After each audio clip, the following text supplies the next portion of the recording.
Give God 90 Radio on Demand, as I like to call it. My name is Terry Mitchell, your host for Give God 90. Thank you so much for joining me for just a little while today as we go over some things that I think are very important for especially the time we are living in right now. Before I get into all of that, though, let me remind everyone who's joining us new that you can download the Give God 90 app. It's absolutely free. That gives you access to all of the archives. You can download these, take them with you, listen to them at your convenience when you're not tied to like a desktop or something like that. You can do whatever you want. You don't have to be have that Wi-Fi. But I know that now that everybody almost around the world is basically isolated or quarantined in their homes. Currently, we are, listening to whatever we can listen to almost. And I know this because I've gotten some things this week that I want to talk about, more than one. And one I was kind of surprised about, I will be honest. The other thing I want to remind you, if you're looking for something to read, hey, there's Tradition to Truth, my first book, or God's Universe, God's Rules, my second book. Be sure to get both of them, though, because one will lead you into the other, and both will lead you back to your Creator, by the way. I want to start with language. And when I talk about language, okay, I want to be, how do I want to say this? I want to really make you think about what you hear. I hope that makes sense to you. I want you to think when somebody is speaking about any subject, I want you to concentrate on the words they use. That's why I like to read more than I like to listen. And I know that sounds funny because I'm on the podcast media. I'm on YouTube. We do a Facebook Live on Thursday as well and do the podcast simultaneously with that. But I really like to read what someone says because that way they can't back out of it. So, having said that, there are keywords you want to watch for, or listen for, I should say, when someone's speaking.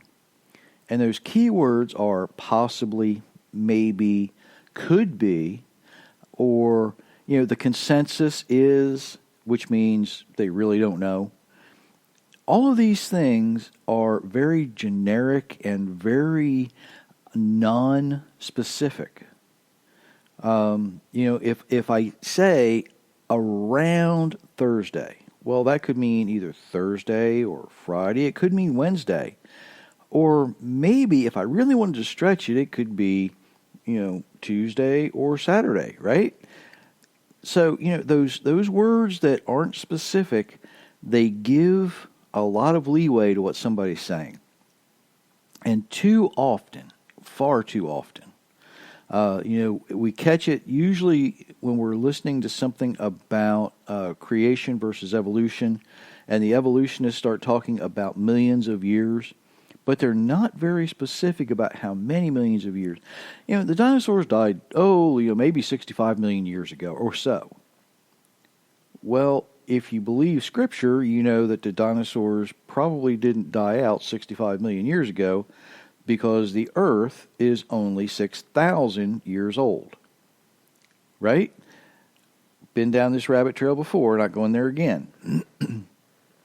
But these things that we listen for, and then we hear other things. People like to push their own agendas, push their own things through, and sometimes when people do that, what they'll do is they will confuse or dilute or, they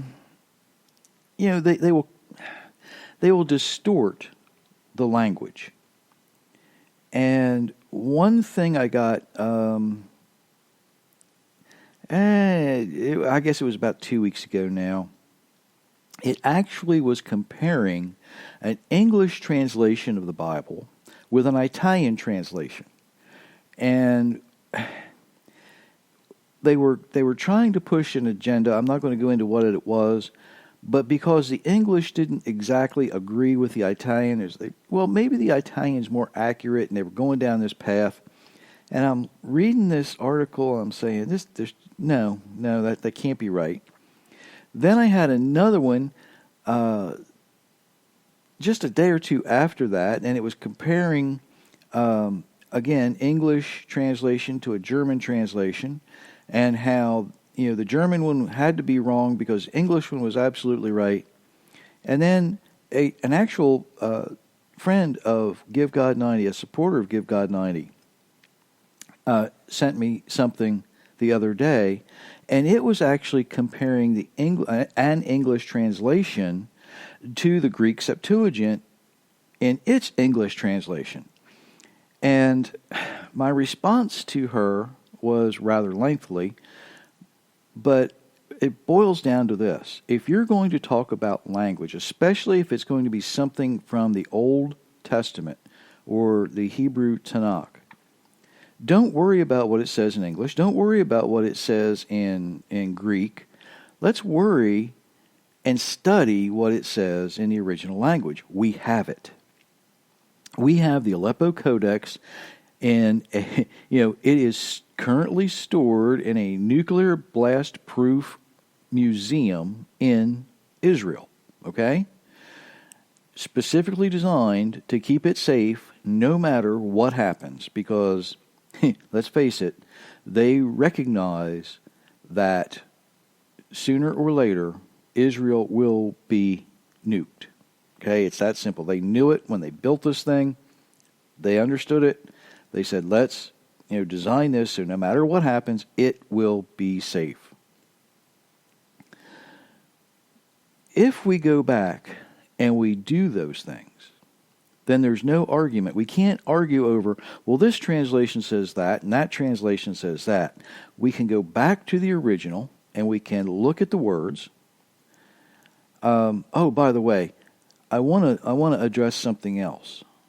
Sometimes when we go back to the original language, you have to understand the way that the Hebrew is put together, because there's also someone out there who's promoting an agenda, and I did a podcast on this some time ago, and it basically what they've done is they've taken a couple of verbs and a couple of nouns out of context.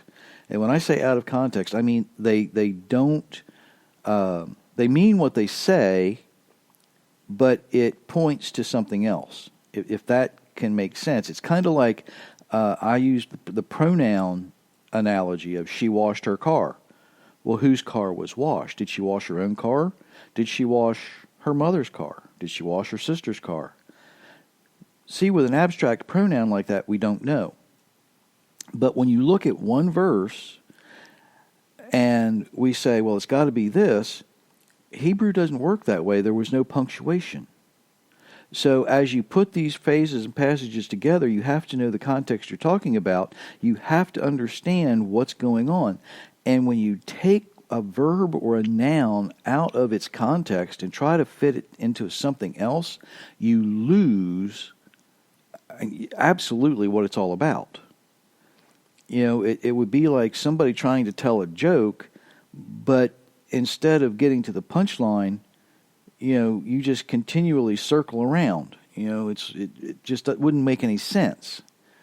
Have you ever tried to explain a knock-knock joke to a 3-year-old? That's the way it is. You just keep going around and around in circles until eventually they kind of grasp it sooner or later. But that's what we're looking at when we go through these things.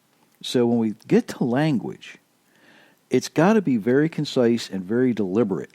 We don't want to hear it. And if somebody comes to me, and especially if they have something from the Old Testament, and they say, well, the English says this, and the Greek says this, and this translation says this, the first thing I will do is I will say, well, what does it say in Hebrew? What does it say in the Aleppo Codex? What does it say in the Westminster or the Leningrad Codex? Because when they all agree, that should just close out all the argument right there. They're done. if you're going to attempt to convince me about something from the Old Testament and you're using a modern English text or a Greek text, we're not going to go there. It's just that simple. We can't go there. I want to know what the original writer was saying to the people that he was writing to. And I want to know what they were understanding the way they would have understood it. Not the way we might be able to apply it to our lives today, because we can certainly do that. But I want to know what's going on. Okay? It's that simple. When it comes to language, let's stick to what's written.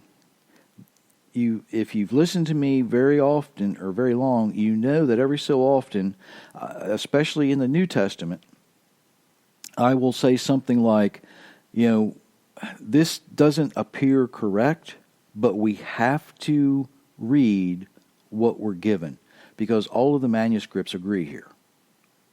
So when that happens, we have to take it like it is.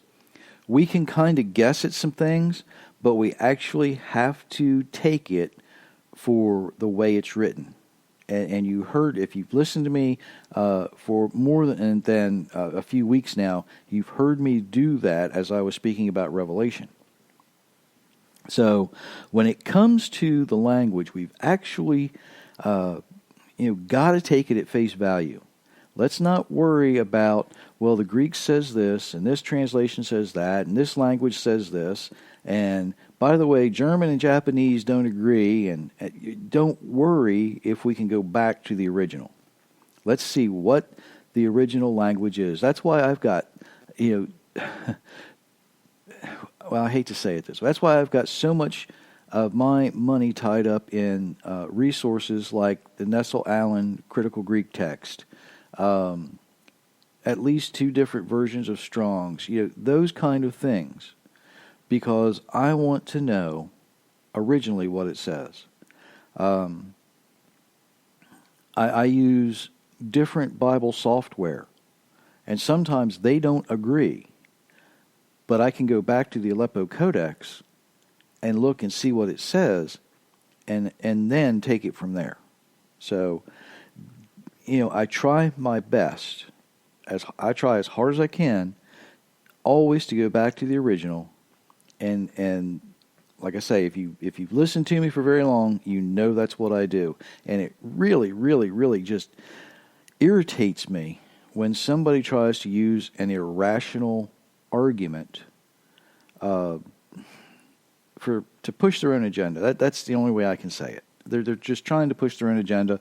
They're trying to sell you something that you don't need. Okay, if you have, this is going to sound terrible. If you don't have shoes, why would you want to buy shoelaces? All right, and that's what they're trying to do. First thing you need is the foundation, the footer. You've got to. If you don't have a house to live in, it does you no good to buy a bundle of shingles, right? But if you have that foundation, if you know where you're grounded, then you'll understand and you'll know when somebody's trying to sell you something that you don't need. And that's what these folks are trying to do.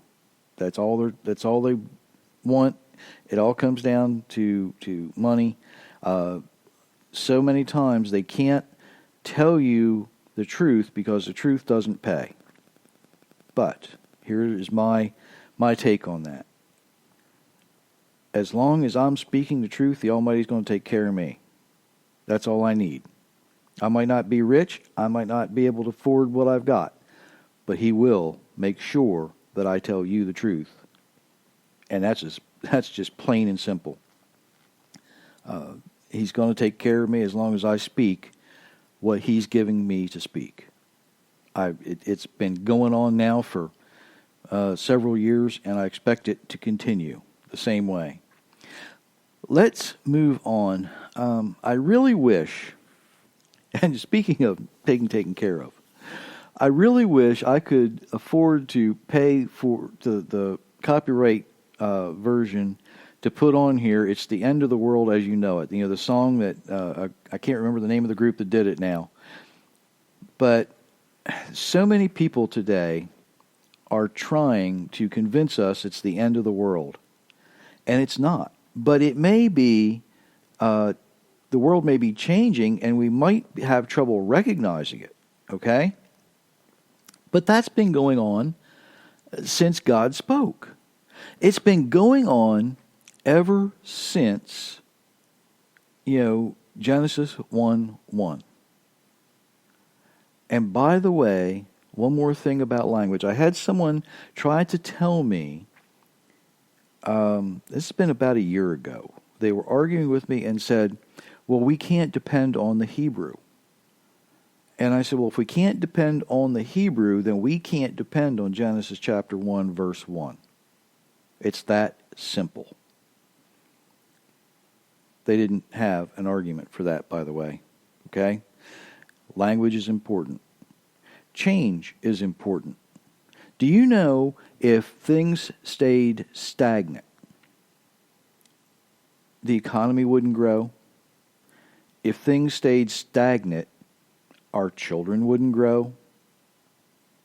We need change, and God designed change in our lives. He didn't tell Adam and Eve, you stand here and admire the garden. That's not what he said. He never said, you just sit here, admire the garden, and worship me, and everything will be fine. He said, no. Adam, you're going to tend the garden. You're going to till the garden. You're going to do these things as an act of worship. And by the way, be fruitful and multiply, right? Raise your children so that they can grow, and their skills, in turn, will worship me as well. The skills that I knit into them, they will worship me with. Right? Well, that probably would have worked out very well if Adam and Eve had done that. But it changed. The world has constantly been changing since Adam and Eve ate the fruit in the garden. That's back in Genesis chapter 3. The world's changed dramatically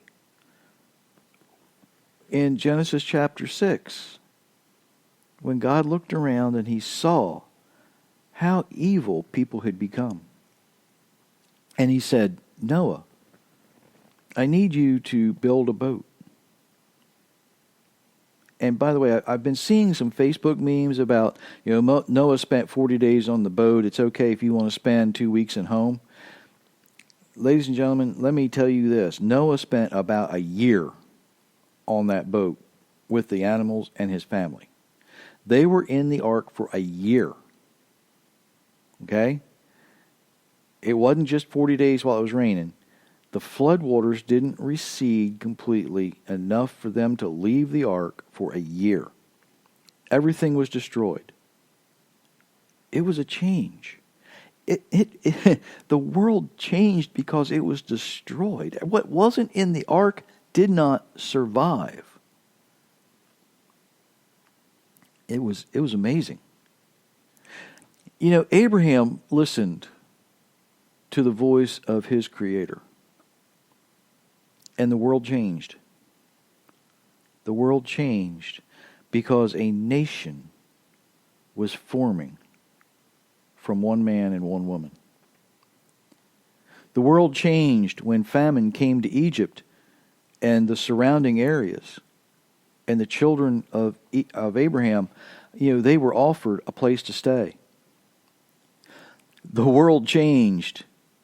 Oh boy, did the world change every time Israel sinned and was finally exiled from the land, while God used, at that time, foreign kings and foreign armies to discipline his people.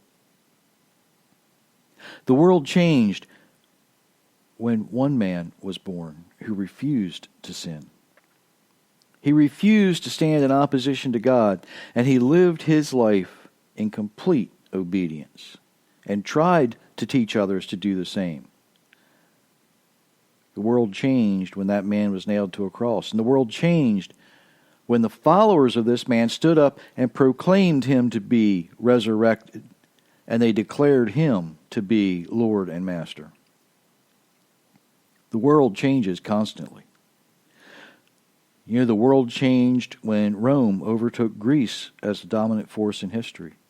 The world changed when the Black Plague swept through Europe. The world changed as a small bunch of ragtag rebels told a tyrant king that all men are created equal.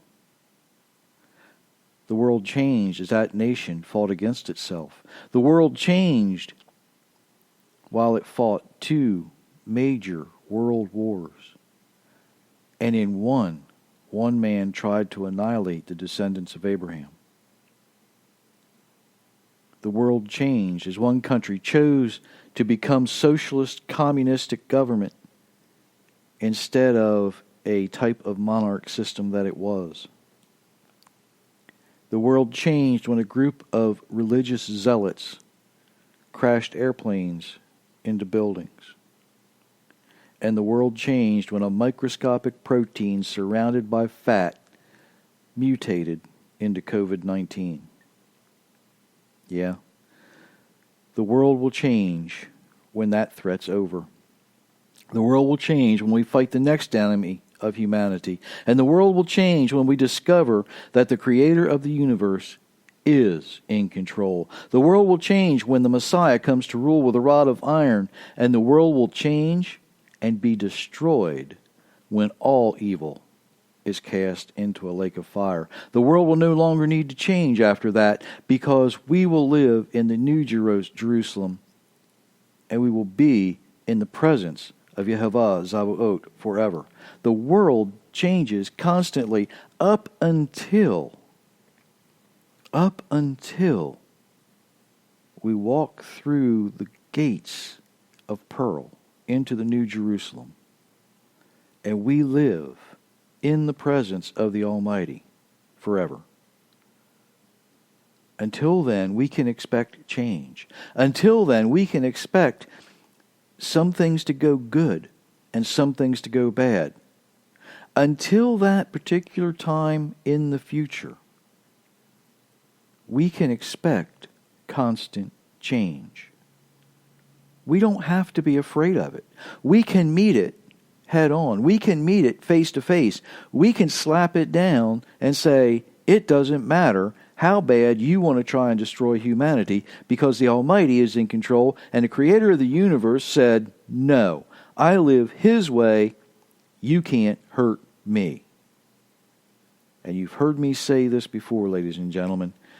If you think that the worst thing that the enemy can do is kill you, you're absolutely wrong. You're absolutely wrong.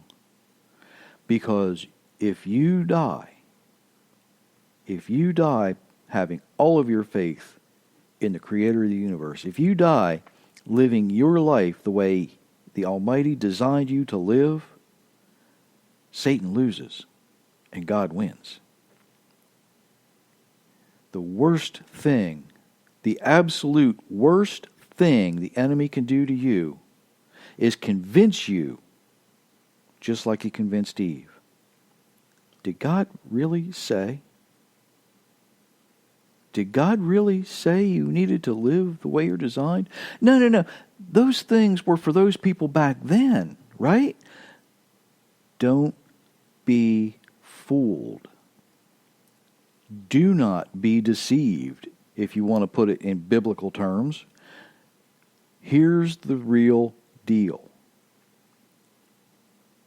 If Satan destroys you by killing you, physically killing you, but you still have your faith unquestioned, unwavering, steadfast on the rock, God wins. But if He's able to get under your skin and say, did God really say? No, God, that was for those people back then. God says it's okay if you want to live like this now, the Bible's not really clear. We can, those feasts that we adapted from those pagan cultures and we worship God with, they're okay, right? Those lights are so pretty. Oh, look at the colors on the eggs. Oh my, let's stand and face the rising sun, S-O-S-U-N, I'm sorry, the rising sunshine. Let it hit our faces and we can worship. Is that what you've been tricked into? Are any of those things what you've been tricked into? Don't be fooled. It wasn't just for those people back then. God's instructions are just like God. They don't change. What was a sin in the wilderness for 40 years is a sin in the cities of the world today. It doesn't matter when it was or where it was. It matters who it is. Let me say that again. It doesn't matter when or where. It matters who. Because if you are going to be steadfast in your faith and you say, God said, I'm not going to eat the fruit, don't eat the fruit. When Yeshua was faced with evil, he didn't add anything to God's word. He didn't take anything away from God's word. He simply said, it is written, and he did what was written.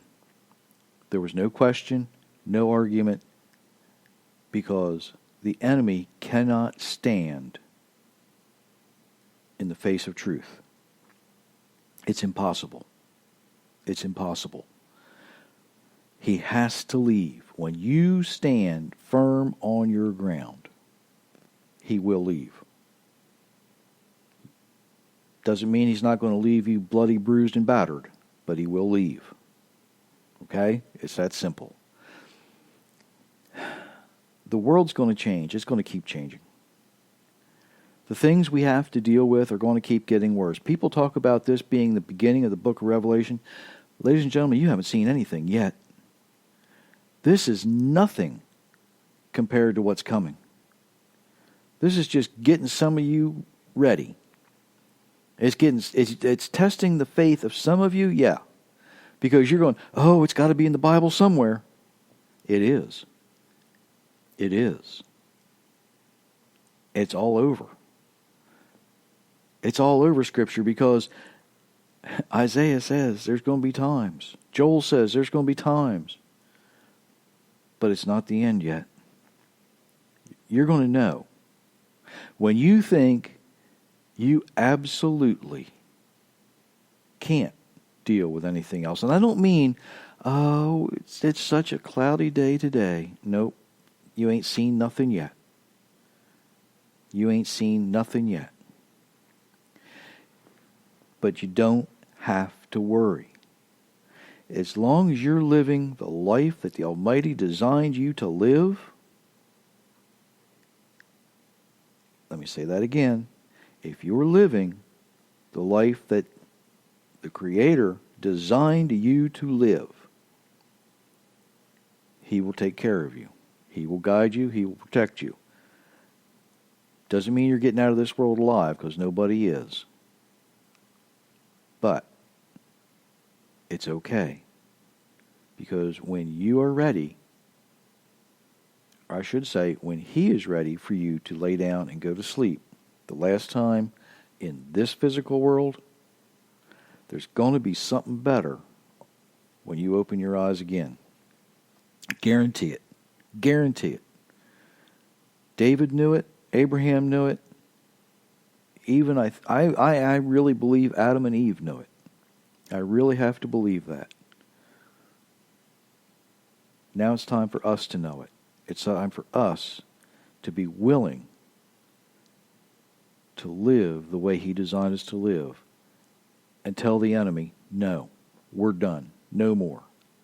You can't touch me. I hope you're ready for that, and I hope you can meet it head on. Ladies and gentlemen, until next time, have a wonderful, wonderful week.